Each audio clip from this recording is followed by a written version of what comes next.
정의당의 총선 목표. 현실적으로는 실현하기 어려운 목표가 뭐 당내에서 어떤 그런 위기감 같은 거는 어떻게 느끼고 계시는지. 갑자기 기호 3번에서 4번이 돼버렸어요. 그런 저희 지지율이 빠지는 게 느껴졌습니다. 필리버스터 하실 때 그날 새벽부터 대기하셨잖아요. 본회의장에서 계속 연락이 옵니다. 한 9시간 정도를 뜬 눈으로 매회 한 번씩 하자. 특정 주제로 필리버스터를. 그러면 박근혜 대통령 같은 사람은 절대 대통령이 될 수 없을 거다. 이런 말씀하시더라고요. 안녕하세요. 정치바에서 전해드리는 정치논평 웹방송 김보엽의 더 정치 김보엽입니다. 4.13 총선 특집 프로그램 두 번째 시간입니다. 오늘은 박원석 정의당 의원을 모셨습니다. 안녕하세요. 정의당 주자로는 첫 번째였고 통틀어서는 네 번째 토론자로 나섰었죠. 테러 방지법 필리버스터 9시간 30분 동안 토론을 한 분입니다. 오늘은 야권의 분열, 특히 국민의당 창당 이후에 좀 억울한 애꿎은 피해를 보고 있는 정의당의 총선 전략, 고민 등을 들어보려고 모셨습니다.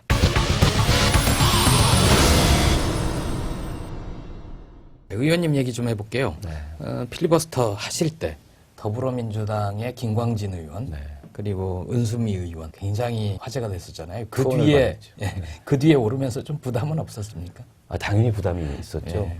처음에 이게 아무도 안 해봤던 거니까 네. 1964년도에 김대중 대통령이 했었던 그 전설적인 얘기만 들었지 하리라고 생각도 못했고 어떻게 하는 건지도 몰랐는데 일단 시작이 됐습니다. 근데 김광진 의원이 올라가서 5시간 한 40분 정도 네. 했죠. 훌륭하게 잘했습니다. 모자랐을 김광진 의원이 텐데. 정보위원으로 2년 활동하면서 이 법을 그동안에 계속 다뤄서 법안의 그 여러 가지 문제점 또 그 배경이 되는 어떤 기본공과 관련된 그런 담론들 이런 거를 잘 숙지하고 있는 상태에서 올라가서 잘했고요. 그리고 문병호 의원이 뒤이어서 1시간 40분 정도 하셨죠. 그분도 정보위원을 하셨어요. 그 정보위원들이 1, 2번 타자로 나가가지고 뒤에 의원들한테 시간을 많이 벌어준 셈이죠. 공부할 수 있는 시간을 줬네요. 네. 네. 근데 그때까지는 이제 SNS나 여론에서 관심이 어느 정도 이렇게 형성이 되다가 아마 은수미 의원의 그 밤샘 토론을 하면서 폭발적인 관심이 형성이 됐던 것 같아요. 이것이 정치다. 네. 이런. 새벽 2시 반에 시작했던 걸로 제가 기억하는데 그 다음날 낮 12시 한 뭐 40분 이렇게 끝났습니다. 그래서 SNS에서는 그런 얘기도 돌더라고요. 새벽에 하는 거 보고 잤는데 아침에 출근할 때 보니까 또 하고 있고 직장 출근해서 점심 먹으러 가니까 또 하고 있더라. 그럴 만큼 이제 놀라운 투혼을 발휘를 했기 때문에 그 다음 순서로서 제가 나갈 때 당연히 부담이 있었습니다. 그날 새벽부터 대기하셨잖아요. 다음 발언자여서. 아니 그게 참 제일 힘들었던 것 중에 하나인데요. 예. 저는 원래 계산이 은수미 의원이 6시간 정도 하시겠다는 정보를 입수를 했어요. 예. 그래서 좀 자고 1시간 전에 가면 되지 않겠나. 그러면 머리도 좀 맑고 체력도 있는 상태에서 하면 좋겠다는데 본회의장에서 계속 연락이 옵니다. 빨리 와서 대기하라고. 예. 좀 시간이 걸릴 걸로 아는데 좀 천천히 가면 안 되겠냐 그랬더니 이게 의장석에서 계속 연락이 오고 어찌됐든 그 본회의장 안에 입장을 하셔야 된다. 다음 발언자니까. 네, 다음 발언자가. 그래서 입장했다가 본회의장 나오면 그 복도에 휴게실 있잖아요. 예. 의원들 휴게실. 거기 가서라도 좀 쉬려고 그랬는데 그건 불가능하더라고요. 하도 사람들이 많고 왔다 갔다 하니까. 그래서 거의 한 9시간 정도를 뜬 눈으로 지새우고 그렇게 올라갔습니다. 후원금도 많이 들어왔다고 그러던데 그 얘기 좀 해주시겠어요? 네. 제가 SNS에서 보니까 은수미 의원실에서 사진을 올렸더라고요. 그래서 후원 계좌가 이제 여러 은행에 걸쳐서 있는데 한 은행의 계좌만 8개를 통장을 갈았다. 물론 이제 소액 후원금입니다. 예. 10,000원, 뭐 심지어는 1,000원, 또 어떤 경우에는 10만 원, 대부분 10만 원 이하에 그렇게 해서 꽤 많은 후원금이 들어왔다 그러고 저도 뭐 의원실에 와서 제가 세세히 뭐 통장을 들여다보고 그러진 않았습니다만 물어보니까 그 통장을 이렇게 갈았다 그러더라고요. 그리고 꽤 후원금이 들어왔다. 많이 찍혀서 네네. 갈 수밖에 없었다는 자, 거예요. 그만큼 이제 국민들이 관심을 갖고 정치에 대해서 참 저 말에 난 공감한다. 뭐 내가 이렇게 돈을 10,000원, 10만 원이라도 내서 저 뜻에 동참하고 싶다. 이제 이런 거라고 생각이 되는데요. 네. 저는 이제 이런 장면이 재밌더라고요. 전순옥 의원이라고 계신데 그분이 전태일 열사하고 남매라는 거를 몰랐는데 이번에 알았다. 많은 분들이 그러시죠. 네, 이런 분들이 있어요. 사실 이제 이 정치부 기자들은 되게 이제 아는 그렇죠. 상황인데요. 근데 저는 이제 이런 게 좀 궁금합니다. 왜 그동안 뭔가 좀 잘못되어 있었던 것 아닌가? 우리 그 의회 정치, 네. 우리 국회의원들이 이번에 필리버스터로 나와서 이제 연설한 내용도 그렇고요.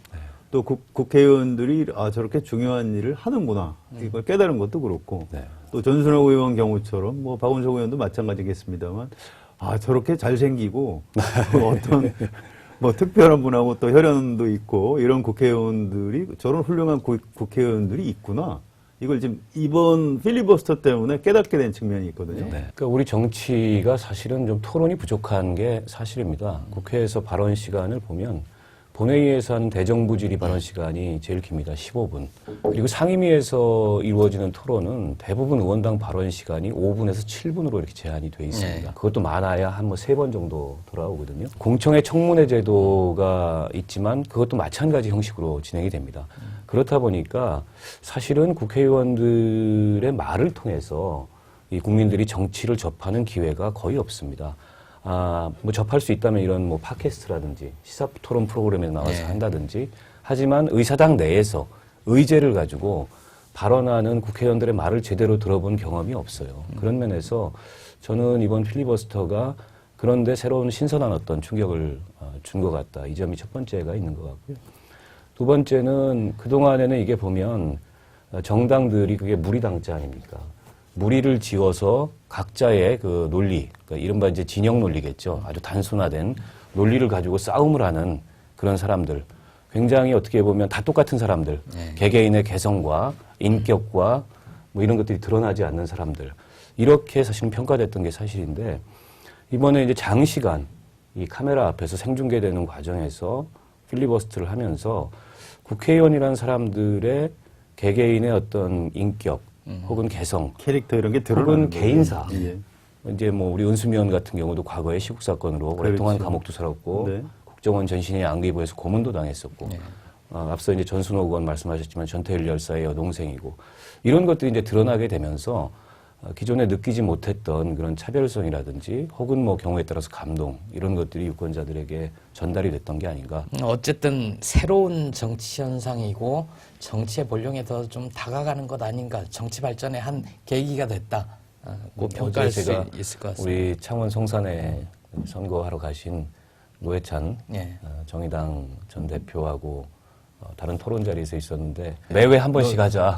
매년 한 번씩 특정 주제로 필리버스터를 여당 야당 가릴 거 없이 예. 무제한으로 하자. 예. 그러면 박근혜 대통령 같은 사람은 절대 대통령이 될 수 없을 거다. 이런 말씀하시더라고요.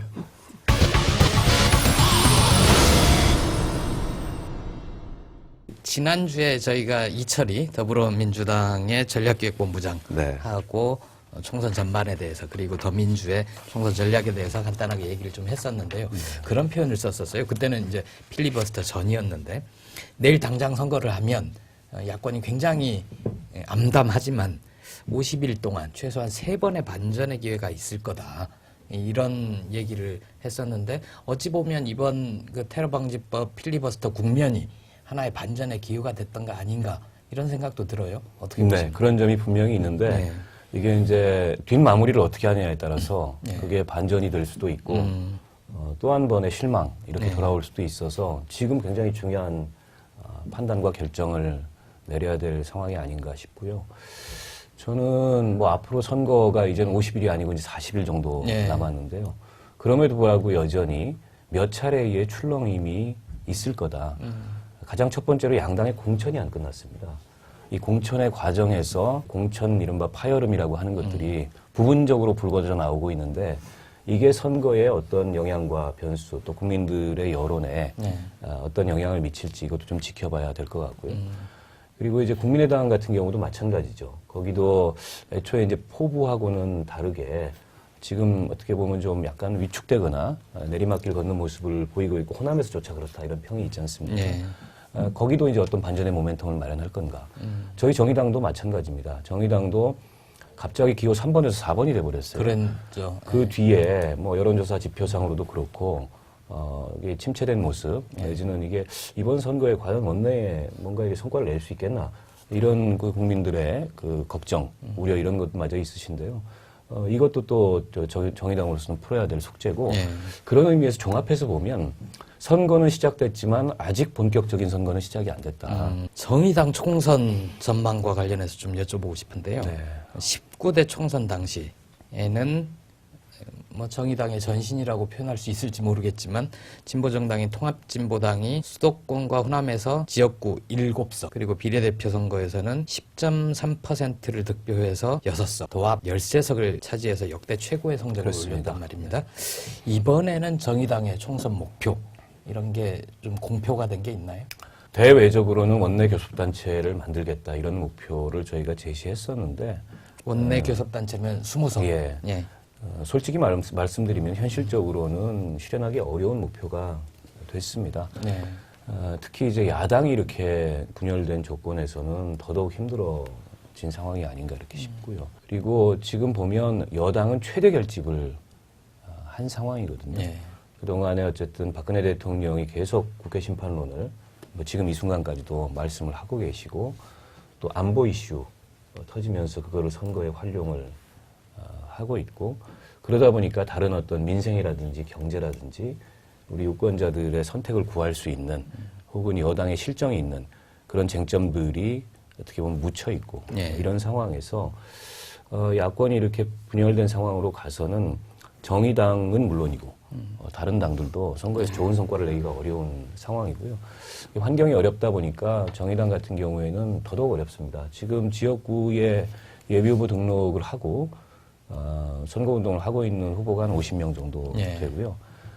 지난 총선 때 당시의 통합진보당은 선거 초반에 지역구에 출마한 후보들이 그 한 3배 정도 됐었습니다. 아, 그랬군요. 그렇게 되기 때문에 이게 정당 득표율도 나오고 당시에는 또 전국적인 야권연대도 됐고 여러 가지 조건들이 좋았죠, 지금보다. 그래서 그 10.3% 득표, 또 13석의 의석. 근데 지금은 야당도 이렇게 분열돼 있고 야권연대의 전망도 밝지 않은 상황이고 선거 상황이 어려우니까 후보들도 그다지 적극적이지 않아서 물론 뭐 50명이 아니라 앞으로 좀 늘어는 날 겁니다. 뭐 저희는 최소 60명, 한 최대 90명까지 보고 있는데 여러 가지 어려운 상황에 있는 것이 분명하고요. 그렇게 봤을 때 현실적인 목표는 저는 그조차도 가능하겠냐 이렇게 보시는 분들도 계시겠지만은 한 10석 내외 정도로 현실적인 목표를 보고 있습니다. 국민의당에 대한 감정도 좀 있으실 것 같아요. 밉지 않으세요? 아니 그런 류의 감정은 아니고요. 국민의당도 이제 그 더불어민주당에서 주로는 나오셔서 양당 체제와는 다른 그런 제3당이 필요하다 이렇게 말씀을 하고 계시잖아요. 그러니까 제3당론에 대해서 일단 공감은 좀 네, 그건 공감을 합니다. 기존의 양당 체제가 보여왔던 여러 가지 한계들이 있기 때문에. 근데 그 제3당의 포지션을 그러면 어떤 가치와 어떤 비전과 어떤 컨텐츠로 가져갈 거냐. 근데 양당 사이에 있는 제3당은 별로 성공한 적이 없습니다. 그러니까 보수와 개혁. 이른바 중도 예, 제3정당. 중도 제3정당이라는 건 역사적으로 성공한 바가 없고 양쪽으로 결국에는 흡수되는. 동주영 씨가 만들었던 통일국민당이 그런 식으로. 그것도 역사적으로 보면 예, 일시적으로 사라졌죠. 반짝했지만. 예, 또 문국현 창조한국당인가요? 네. 그 당도 그랬고 네. 대체로 그랬던 것 같습니다. 네. 지난번에 말이죠. 19대 총선 때 이제 정의당 통합진보당이죠. 전신이니까 통합진보당에서 그렇게 이제 의석을 많이 확보할 수 있었던 이유가 그 당시에 그 야당 민주통합당이죠. 그쪽하고 이제 선거 연대를 이룰 수 있었기 때문에 그랬고요. 그다음에 또 플러스 알파가 이제 그 제3당이 필요하다 이런 유권자들 이런 것. 또 이제 지금 헌법재판소에 의해서 이제 해산이 됐습니다만 이제 과거에 이제 민주노동당, 통합진보당으로 왔던 그 이제 좀 더 다수 세력 진보정당 안에서도 그런 여러 가지 이유에 의해서 이제 의석을 많이 얻었었던 그런 것 같아요. 네. 지금 이제 국민의당에서 제3당 위치를 지금 현실적으로 차지해 버리면서 정의당이 지금 최대 피해자인 것 아닌가. 당내에서 어떤 그런 위기감 같은 거는 어떻게 느끼고 계시는지. 진보정당이 그동안에 보여왔던 여러 가지 그 한계 또는 부진들로 인해서 얻었던 득점들을 많이 실점했던 것들이 사실이고 또 그거를 단시간 내에 복구할 만한 이렇다 할 그런 그 영향력 이런 것들을 우리 국민들에게 전달을 못한 그런 한계를 지적한다면 그건 저희가 뼈아프게 받아야 된다고 생각합니다. 저는 국민의당과 정의당이 포지션으로 보면 제3당의 자리를 놓고서 경쟁을 하는 것 같이 보이겠지만 완전히 다른 정당이라고 생각합니다. 국민의정당은 이제 기존 정당의 일부이고 저희 정의당은 87년 이른바 87년 체제라고 하는 그 87년 체제 이후에 출범한 그 진보 정당의 뿌리를 두고 있기 때문에 역사적으로나 혹은 앞으로나 네. 다른 정당이었고 다른 정당일 거다 이런 말씀을 좀 드리고 싶고요. 현실적으로 봤을 때 뭐 어려워진 거는 맞습니다. 특히 이제 이렇게 야당이 분열하다 보니까 그 야권 지지자들이 정의당을 돌아봐줄 여유가 없는 측면이 있습니다. 특히 이제 제1야당의 그 내부 위기가 격화됐을 때 정말 저희 지지율이 빠지는 게 느껴졌습니다. 그 전에는 6%, 8% 예. 이 정도 선까지 자릿수까지 가기도 했죠. 예, 최대 어떤 여론조사에서는 뭐 10% 이상 가기도 했었는데 예. 이게 이제 제1야당 내부가 뭐 문재인 대표 막 흔들고 뭐 탈당 사태 일어나고 그리고 거기에 이제 입당이 막 몇만 명 이렇게 쇄도하고 이럴 때 이게 야권 지지자들은 일정하게는 중복이 돼 있거든요. 근데 그 중복된 지지자들이 빠져나가는 느낌이 들어서 저희가 범야권 전략협의체를 제안했던 이유도 야권이 연대하지 않고서 이번 선거에서 저 새누리당에 맞서서 야당 전체가 승리하기가 일단 어렵고 그리고 정의당으로 봤을 때 야권 연대라는 어떻게 보면 이게 양날의 칼이기도 하지만 현재의 상황에서 불가피한 지렛대 없이 네. 유의미한 의석 확보가 어렵고 이런 점들을 고려해서 전략협의체를 제안을 했는데 아직 뭐 그렇게 논의가 썩 잘 진척은 안 되고 있습니다. 네, 그래서 그 부분이 좀 답답한데 지금 심상정 대표가 범야권 전략협의체를 제안하고 문재인 대표가 그걸 수용한 게 지금 한 1월 한 중순쯤 됐던 걸로 기억이 돼요. 그런데 그 이후로 지금 아무런 지금 진전이 없는 거 아닙니까?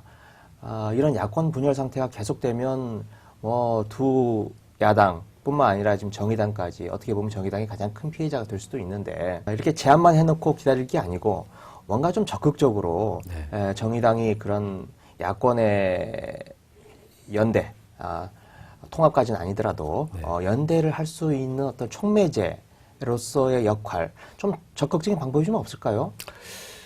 당 내에서도 그와 관련된 여러 뭐 의견들이 있고요. 저희는 뭐 진정성을 가지고서 제안을 했던 거고 지금도 마찬가지고 아마 심상정 대표가 공식 비공식적으로 문재인 대표는 물론이고 김종인 지금 비대위 대표도 비상대권을 가진 몇 차례 만나셨던 걸로 알고 있습니다. 근데 여전히 그 앞서 얘기했던 것과 맥락이 좀 닿는데요. 제1야당 내부가 정리가 안 됐습니다. 그리고 어제부로 비상대권을 더 확고히 하는 그 공천권까지 다 김종인 대표가 행사하겠다는 결정을 당무위에서 받아냈는데 어제부로 조금 이제 그 내부가 그 좀 변화가 한 차례 더 생긴 거죠. 그리고 지금 이제 공천을 뭐 하게 될 텐데, 3월 초부터 이제 전략공천부터 시작해서 하게 될 텐데, 이게 어느 정도 진척되는 과정에서, 좀 더 그 야권연대에 관한 논의가 진전이 될 수 있지 않을까, 이런 생각이 들고요. 다만 제가 제1야당에 좀, 드리고 싶은 말씀은, 그 야권연대를 우리가 이번에 처음 하는 게 아니고 과거에도 경험이 있는데, 저희 당, 그 진보정당 내에는 어떤 그 또 교훈과 피해의식이 있냐면, 이게 대등한 야권연대가 안 돼요. 물론 이제 현실적인 힘의 차이가 있기 때문에 그걸 뭐 50대 50으로 하자. 이런 거는 사실 말이 안 되는 거긴 하지만, 이게 정당을 하는 각기 다른 정당으로서 그 각 당이 갖고 있는 그런 고유한 역사성과 또 가치와 비전 이런 것들을 좀 서로 간에 인정하고 존중해 가면서 서로 윈윈할 수 있는 그런 논의가 돼야 되는데 그런 게 안 되다 보니까 결국에는 막판에 가서 이게 여론조사 숫자의 우열을 가지고서 경선을 하는 방식의 야권연대가 된다는 거죠. 근데 그런 방식이 과연 이제 바람직하고 정치적 시너지를 낼 수 있는가. 작년 동작 보궐선거가 아주 전형적인 예인데요. 막 삿발싸움 하다가 기동민 당시 이제 후보가 졌고 나머지 지역에서 저희가 다 졌고 선거 결과를 열어보니까 기동민 후보를 찍어서 무효표가 된 표보다 나경원 당시 후보와 노회찬 후보의 표차가 적었어요. 이런 부정적 효과가 나타난다는 거죠. 근데 지금은 야당 지지자들 전체가 좀 자신감과 그리고 한번 해보자라는 어떤 뭐 열정 이런 거를 이렇게 결집하도록 만들어야 되는데 그런 면에서 좀 야권연대 논의 방식이 달라져야 되지 않을까. 수도권은 현재 구도대로 간다면 공멸입니다. 그 결과가. 국민의당 지도부에서도 좀 전향적으로. 누가 그런 불을 당기는가. 정의당은 모든 걸 다 바치겠다라고. 우리가 제1야당의 위성정당이라고 그 야합이라고 차라리 합당을 해라. 어떤가? 근데 정의당에 이런 점은- 너무 무리한 주문을 네, 하는 이런 선거 연대 관련해서 궁금한 게요.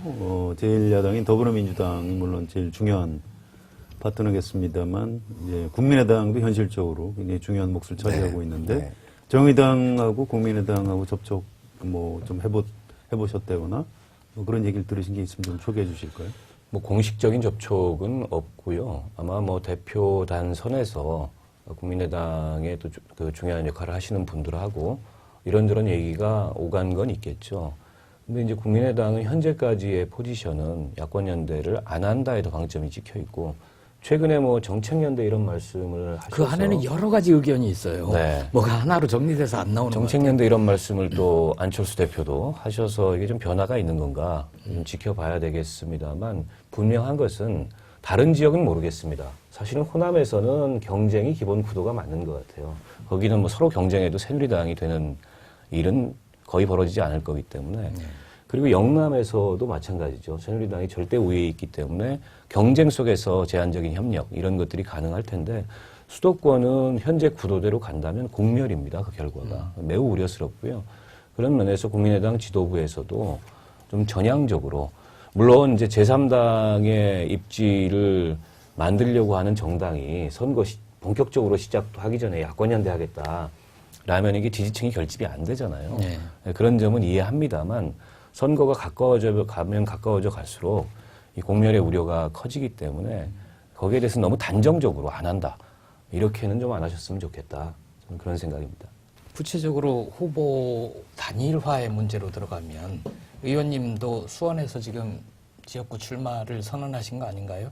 어제 이제 선거구 획정 결과가 있어서 네. 뭐 잠시 고민은 있었습니다만, 거의 1년 가까이 유권자들을 만나고 또 지역 현안 해결을 위해서 노력을 했던 네. 그런 수원정에서 출마하는 것이 맞다, 이렇게 판단을 하고 다시 한번 제가 선언을 했습니다. 거기에 더민주, 국민의당 쪽에서도 뛰는 분들이 계실 거 아니에요? 더민주는 지금 지역구 현역 의원 재작년에 박광원 보궐선거로 의원이죠. 되셨던 박광원 네. 의원이 계시고, 국민의당 후보도 예비 후보가 나와 계십니다. 전에 시의원 하셨던 분이 나와 계시고, 지금은 어쨌든 각자 뛸 수 있는 만큼 뛰고, 야권연대 논의가 네. 이게 당과 당 사이에서 무르익는 시점에서 후보들도 거기에 적극적인 의지를 가지고 가장 그 합리적이고 또 시너지가 큰 그런 방식을 찾아서 야권연대를 해야 된다. 네. 이번에 선거구 변화가 일부 있어서 뭐 좀 새누리당한테 유리해진 거 아니냐 이런 얘기도 있지만은, 제가 보는 뭐 관점은 그렇진 않습니다. 여전히 야권이 유리하고 1대1 구도면은 이길 가능성이 거의 한 70-80% 이상인 지역입니다. 근데 그걸 만약에 뭐 3자 내지는 4자 이렇게 가면은 어렵죠. 어렵고, 새누리당이 아무리 야권이 강세인 지역이어도 35%는 기본 득표력입니다. 수도권에서. 네. 그렇기 때문에 좀 어려운 상황이 됩니다. 그런 점은 서로 다 알고 있어요. 서로 다 알고 있기 때문에, 다만 이 야권 연대의 조건이 네. 특히 이제 큰 틀에서 당과 당 사이에서 어떤 원칙을 가지고 이게 만들어지느냐, 이게 이제 중요한 변수가 아닐까 싶습니다. 그 야권연대라고 하는 게 그렇게 하향식으로 중앙당에서 당대표끼리의 어떤 결정, 그리고 그게 지역구 선거구로 내려가는 방식도 있을 수 있지만, 아래로부터의 어떤 열기 이런 것들이 모아지면서 중앙의 당대표들을 압박하는 그런 방법도 있지 않겠어요? 예를 들면 지금 대구에 보면, 대구에서 지금 범야권 전략협의체 그 지역 단위로 구성이 돼서 지금 논의를 네. 하겠다, 이게 발표가 얼마 전에 됐었죠. 그런 식으로 먼저 좀 밑에서부터 좀 열기가 올라와서 이 야권 단일화, 야권 연대 이런 게 이루어지는 방법은 없는지. 아니, 저는 뭐 그것도 중요한 방법 중에 하나라고 생각합니다. 만약 이게 정치적인 어떤 이해관계가 달라서 지도부들이 그걸 못한다면은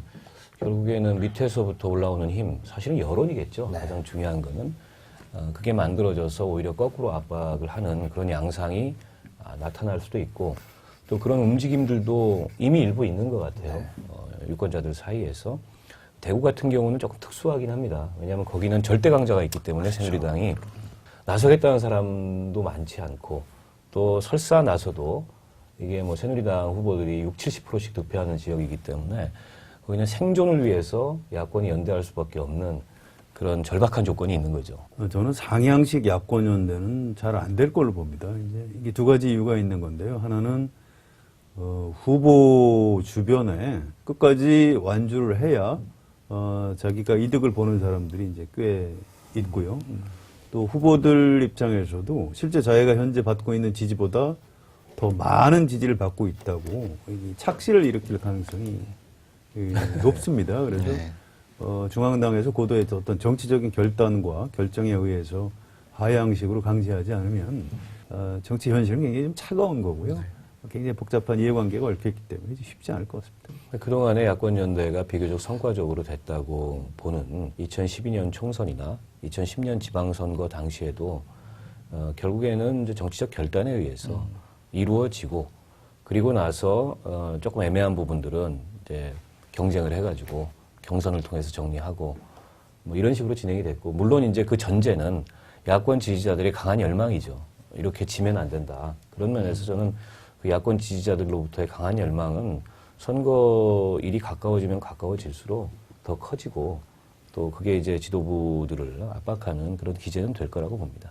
지금 야권의 지형이나 중앙당의 사정을 봤을 때 과연 할 의지가 있는 걸까라고 하는 근본적인 의문이 드는 겁니다. 그런 의문이 드는 상황에서는 결국 밑에서부터 뭔가 뜨거운 열기가 올라가야 그 압박을 받는 중앙당이 야권연대의 테이블에 나올 텐데 과연 누가 그런 불을 당기는가 하는 게 굉장히 중요하다고 생각을 해요. 그런 야권연대를 위해서 정의당은 모든 걸 다 바치겠다라고 먼저 선도적으로 나오고 자기 희생을 보였을 때 그때 야권 전체의 유권자들이 정의당을 다시 보게 되고 결국은 야권연대도 이루어지고 정의당도 비례의석을 많이 가져간다든지 그런 방식으로 활로가 생기는 게 아닌가. 기존의 야권연대 경험을 돌이켜보면 정의당의 전신이라고 할 수 있는 민주노동당이나 통합진보당 시절에 그런 이제 결단이나 헌신들이 없었던 게 아니죠.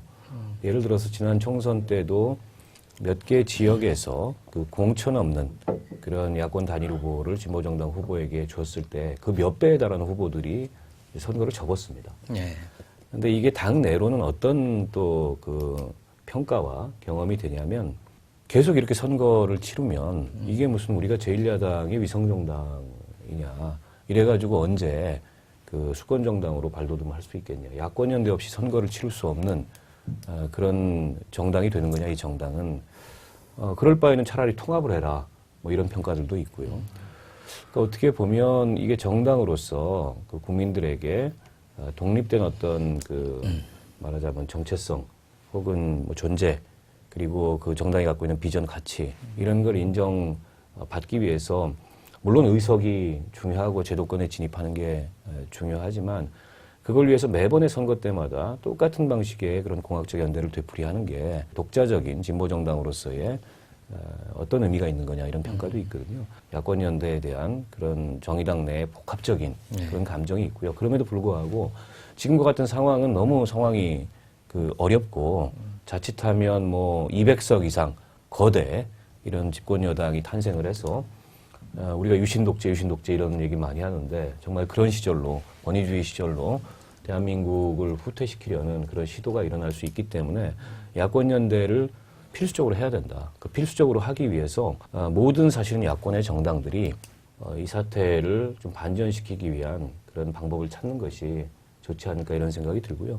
정의당은 뭐 그런 그 전제 조건이 마련된다면은 얼마든지 헌신하고 또 과거에 했던 것 같은 그런 결단을 할 준비가 되어 있습니다. 이 전제 조건을 좀 앞장서서 마련해 주십사는 네. 주문이죠. 네, 예. 특히 지금 200석이라고 하는 굉장히 그 야권 지지자들에게는 위협적이고 공포감에 사로잡히는 때인데 현재 틀을 완전히 뒤집어 엎을 수 있는 방법까지 한번 생각해서 한번 만들어 보는 게 어떤가. 근데 정의당에 너무 무리한 주문을 이런 점은 좀 한번 저희가 짚어봤으면 좋겠습니다. 지금 야권에서 어쨌든 더불어민주당이 가장 큰 지분과 기득권을 네. 가지고 있지 않습니까? 그러면 이런 주문이 원래 사실은 제1야당에게 가장 먼저 가야 되는 게 그렇죠. 아닌가 싶습니다. 물론이죠. 근데 이제 제1야당을 중심으로 해서 제1야당을 위해서 모든 걸 나머지 정당들이 다 던져라. 이건 저는 부당한 주문이라는 생각이 그 들고요. 당연하고요. 역사적으로도 사실은 그런 면이 있었습니다. 야권연대. 그렇기 때문에 그에 대한 피해의식도 진보정당 내부에는 있는 거죠. 그 이런 거죠. 과거에 이제 그 야권 연대를 한 게 그렇게 많지 않습니다. 뭐 선거 때마다 야권 연대를 뭐 한다 이런 얘기는 사실과 좀 다른 것 같고요. 그다음에 이제 좀 보수 성향의 언론이나 기득권층 또 지금 새누리당에서는 틀림없이 또 그 야합이라고 몰아칠 겁니다. 차라리 합당을 해라. 뭐 이렇게 얘기를 할 겁니다. 그건 늘상 하는 얘기고요. 그쪽 프레임에 이제 말려들면 안 되는 것 같고요. 네. 뭐 그렇다고 해서 제1야당이 기득권을 유지하는데 진보정당이 거기 받침돌이 돼주면 되겠습니까? 이제 그런 건 아니고 현실을 좀 차갑게 봐야 될 것 같아요. 2004년하고 이제 2012년 정선 때 그래도 진보정당이 가장 많은 의석을 냈던 게 아직은 우리나라의 현실인 것 같고요. 이번에도 이제 야권 연대를 통해서 좀 더 의석을 많이 불려놓고 좀 더 세를 키운 다음에 장기적으로 이제 단독 집권이라든가 뭐 의회에서 교섭단체를 만들고 이렇게 가는 게 좀 더 순리가 아닌가 이제 뭐 물론 이제 제 생각이긴 합니다만 네. 진보정당 안에는 또 다른 생각 가진 분들이 많이 있겠죠. 아니, 그 분명한 것은 정의당은 공식적으로 이번 총선을 야권 연대를 하겠다는 점을 표방을 했고 또 먼저 그 전략협의체를 제안을 했고 이건 단순히 나눠먹기를 하기 위한 전략협의체를 제안한 게 아니고 그 전제는 어쨌든 이번 총선에서 어떤 가치와 또 어떤 정책과 어떤 공약으로 대한민국을 바꿀 건가 여기에 우선 그 범야권의 정당들이 합의하고 그리고 그걸 실현하기 위해서 가장 이길 수 있는 그런 길을 찾기 위한 연대 방안들을 논의하자는 거였는데 이게 이제 뭐 그 전제조차도 지금 논의가 안 되고 있어서 조금 답답한 상황입니다.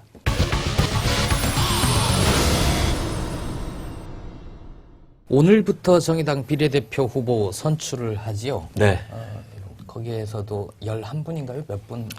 경쟁 명부에 11분의 후보가 출마를 했습니다. 예. 저희는 이제 경쟁 명부는 1번부터 10번까지를 경쟁 명부로 보고 있고요.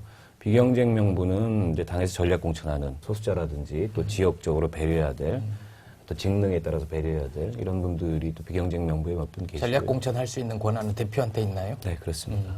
그래서 1번부터 10번까지는 당원들의 직접 투표에 의해서 순위 투표에 의해서 결정을 하고요. 그 경쟁 부분에 들어있는 분 중에 나중에 결정이 후순위로 났는데 대표가 전략 공천할 수도 있나요? 아니요.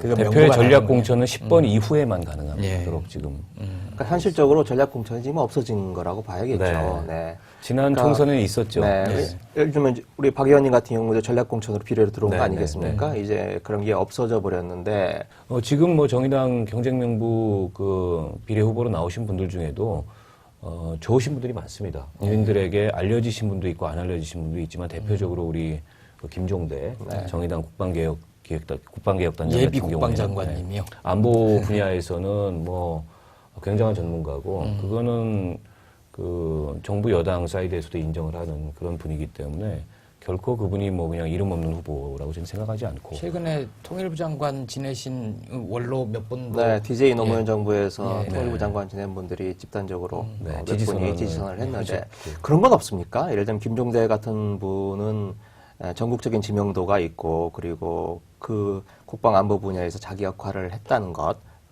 이런 건 높이 평가받을 수 있는데 이게 진성당원들이 투표를 하게 돼 있는 거죠. 네, 그렇죠. 이 정의당이 개파, 개보 이런 게 예전에 통합진보당 시절에 비하면 많이 약화가 돼 있다고는 하지만 그래도 뭐 예를 들면 참여계, 인천연합 이런 것들이 비공식적으로 있는 거 아니겠습니까? 네. 그런 개파에 의한 투표 이걸로 인해서 전국적인 지명도가 있는 분들이 탈락하는 그런 현상은 없을까요? 그런 우려가 있습니다. 네. 하지만 정의당이 정말 다른 정당임을 자부하고 다른 정당임을 보여주려면 그런 점에서도 좀 달라져야 된다 저는 생각을 하고요. 다만 이게 이제 비례 의석이 걸린 특히 상위 순번 같은 경우에 훨씬 더 치열해질 수 있는 개연성이 있는데 근데 저희 당원 구조를 보면은 그런데 속하지 않은 당원이 압도적으로 많습니다. 지금 현재 당권을 가진 당원들이 한 2만 명이 조금 넘는데요. 그중에 지금 말씀하셨던 뭐 과거에 이런 당 출신이다. 과거에는 뭐 이런 그 계파 출신이다. 이런 분들이 절반이 안 됩니다. 그렇기 때문에 그 나머지 분들의 집단 지성이 작용을 하고 또 설사 어떤 당 출신이거나 어떤 계파 출신이라 그래서 무조건 다 예전처럼 그렇게 그쪽을 찍는 이런 분위기는 형성이 안 될 거라고 보고요. 결과는 이번 주 토요일 날 나오나요? 네, 그렇습니다. 그럼 이제 순번이 정해지는 거죠. 네. 진보 정당이 지금 이제 정의당이 유일한 진보 정당인데요. 별로 이제 국민들한테 매력적인 정당으로 아직 다가서지 못하고 있는데 그 어떤 근본적인 원인이 환경에 있다고 보십니까? 아니면 어떤 내부적인 역량의 부족 때문이라고 보십니까? 둘 다 있습니다. 그 환경 탓만 하는 거는 옳지 않고요. 우리가 많이 이제 변하기 위해서 노력을 했는데 이게 국민들한테 전달이 안 되는 것도 있고 또 진보 정당을 대표하는 얼굴들도 뭐 우리 심상정, 노회찬 두 분 그 전현직 대표님들이 워낙 그 국민들한테 인지도도 높고 또 신뢰를 받는 분들이긴 하지만 좀 더 다양해질 필요가 있다는 생각이 들고요. 더 중요한 것은 이제 의제 문제인 것 같습니다. 과거에 진보 정당이 가치를 인정받았던 건 지금 당장 뭐 실현 가능성 측면에서는 뭐 약간은 갸우뚱한 그런 평가를 받았어도 한국 사회가 나아가야 될 그런 비전을 의제와 정책으로 던졌던 예전에 뭐 무상급식, 뭐 무상의료, 무상교육 이런 얘기를 했었지 않습니까? 그 당시에는 그게 되겠어? 이런 평가의 대상이었지만 그 모두는 아니지만 그 상당 부분이 이게 정책으로 지금 만들어지고 심지어는 뭐 새누리당에서도 그걸 하겠다 그러고 이게 한국 사회의 정치 의제를 내지는 비전을 선도하는 기능을 갖고 있었는데 어느 순간 이게 멈추고 사실은 뭐 다른 야당들과 똑같은 수준에서 정책 얘기를 하는 그런 정당이 돼버리는 바람에 더 그냥 과감하게 치고 네, 나가지 원오브 댐이 못하고. 돼버린 거죠. 그래서 한국 사회가 어디로 어떻게 나아갈 건가 그리고 그런 변화를 일구기 위해서 진보 정당이 구체적으로 생활에서 정치 현장에서 어떤 성과를 만들어내는지를 국민들에게 보여드리는 것이 신뢰를 얻는 길이라고 생각합니다. 과거에 그런 주장을 했다는 것 자체를 아는 국민들이 많지 않은 것 같고요. 이제 좀 억울합니다. 안타까운 원래 이게 현실이죠. 기득권 아니 원래 저희한테 있는 건데 상표권이. 그래서 이제 지금 의제라고 말씀을 하셨습니다만 저는 우리나라 정치에서는 그 사람하고 반드시 결합이 돼야 된다고 생각하고요. 네, 맞습니다. 지금 이제 은퇴하셨습니다만 이제 권영길 네. 전 의원께서 살림살이 좀 좋아지셨습니까?